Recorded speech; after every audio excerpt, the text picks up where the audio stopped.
Those are all the details we have right now. Meanwhile, the White House pushing mortgage giants Fannie Mae and Freddie Mac to allow debt forgiveness for distressed homeowners. The catch?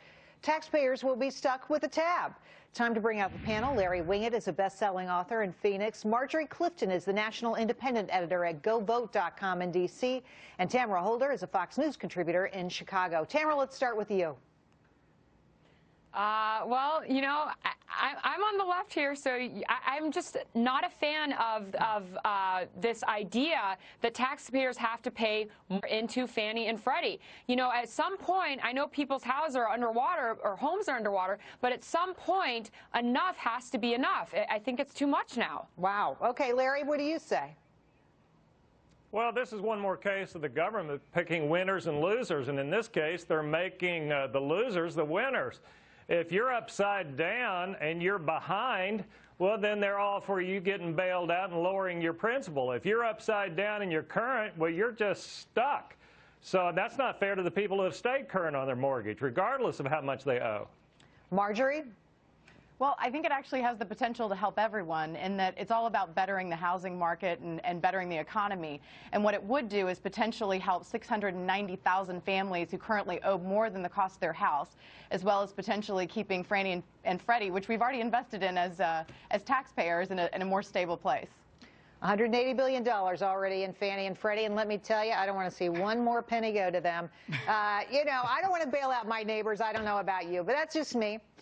The other big story this afternoon, Rick Santorum announcing he is dropping out of the presidential race, but vowing to help the GOP win in the fall.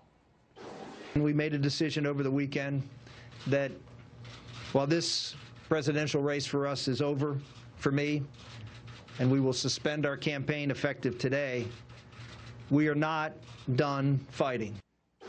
Not done fighting. What do you say, Marjorie?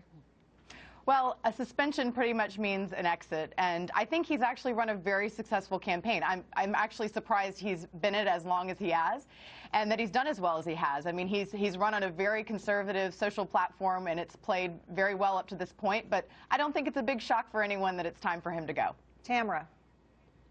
Well, I think that this just shows that the Republicans, they don't really have a lot to choose from. You have Mitt Romney, and he's just, at the end of the day, I know you don't want to hear this, but he's going to lose to Obama. People couldn't decide between Romney and Santorum, and that goes to show that Obama's going to be back in the White House. Tamara, I'm sorry, you're calling it already? I mean, it's what is it? We haven't gotten to tax day yet, and you've already made up your mind. Larry, what do you say?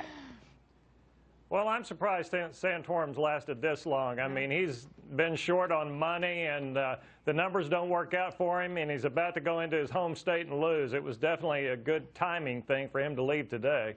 Well, you know, he did do really well for a man with no money and very little organization. I mean, the results of shoe leather, the man really worked it.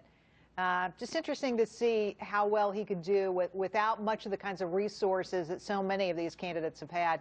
Well, here's one of my favorite stories today. Even though the number of hybrid models in the U.S. continues to grow, very few people become repeat buyers. It turns out only 35% of hybrid owners choose to buy another hybrid, and that was last year. And the number drops to 25% if you factor out the Toyota Prius. Tamara. Well, I think that the numbers, you have to actually look a little deeper into the reasons why. One of the reasons is that people can't necessarily afford to buy these hybrid cars. They're looking to cheaper used cars to replace. Because remember, these cars are more expensive, but over the long term, they're supposed to save people money. People can't deal with that right now. It's like whatever is cheaper, they're going to buy. And Larry, I mean, whatever is cheaper to operate, right? I mean, you got to plug these things in for 12 hours. It's ridiculous, these cars. What do you say? Well, I do think that the price of operating it has a big part in this, but I think this is a huge signal to the automotive industry in that if in any product, if you're not loyal to the product, regardless of what it is, that means you're not happy with the product. If you wouldn't buy it again or don't buy it again, you're giving a signal to the manufacturer that the product was not satisfactory. So I think that's going to be a real problem for them. Voice of reason as usual. Marjorie, what do you say? Well, they actually are buying from the same makers of their vehicles. So, for example, someone who buys a Prius is buying from Toyota. But what I'd say is that consumers are actually getting smarter, and there are more fuel-efficient options on the market that are proving to actually be a better buy in terms of the cost of the price and how much you're spending on gas. I know that was my case. Yeah, I think it's absolutely true. You know, you look at what you pay, what you get in return for that money. I think a lot of people are disappointed. Talked a lot about that. We've also talked about this, the FDA announcing it won't make a decision on the new diet pill, Qnexa, for another 3 months. That would allow more time for review of the drug's safety. If approved, Qnexa would be the first diet drug to receive an FDA approval in over a decade. Larry, you know, I think everybody and their mother wants to get their hands on this pill and lose a few pounds in time for summer vacation, but not a good idea. It's not a good idea, and I sort of sound like a broken record on this, but a pill didn't make you fat, and you shouldn't rely on a pill to make you fit. We've got to take personal responsibility for our lives and change our lifestyle and not rely on quick fixes and pharmaceuticals to fix it for us. Stop eating so much and start exercising more. There are no side effects to that. All right, Marjorie, what do you say?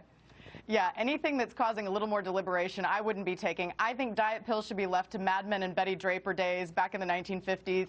Now it's all about diet and exercise. Invest in a treadmill instead. I like it. Tamara, what do you say?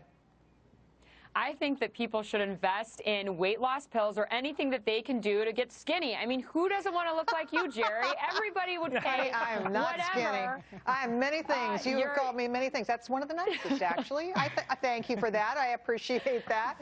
All right, Larry, Marjorie, Tamara, you know, you just took the words right out of my mouth. Thanks for coming on tonight. Really appreciate your time. Great job.